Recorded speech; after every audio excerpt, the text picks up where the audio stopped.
Teacher যখন নিজেই প্রশ্নের উত্তর জানে না। বলো এই কোয়েশ্চেন অ্যান্সারটা কে পারবে?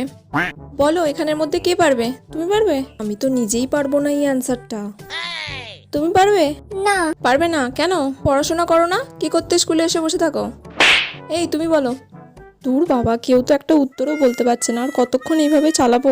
বেলটাও পড়ছে না যে ক্লাস থেকে বেরিয়ে যাব, ভালো লাগে না। বলো। এই তোমরা সবাই প্রাইভেট কার কাছে পড়তে যাও? ম্যাম আপনার কাছেই।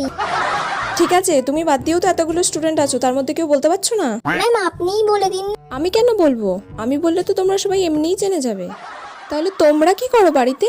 উফ, কি জ্বালায় পড়লাম রে বাবা, কেউ তো একটা বল। সব গাধা, আমিও গাধা, তার সাথে তোরাও গাধা। বলো। নিজে তো জানি না, যা বললো তাতেই হ্যাঁ বলে দিই। শুনলে কি বললো? তুমি কেন পারলে না? শুনে নাও ভালো করে, কালকে যেন কোয়েশ্চেনটা ধরলে তুমি পারো, ঠিক আছে? উফ বাবা, এতক্ষণে ঘন্টা পড়লো, তাড়াতাড়ি পালাই।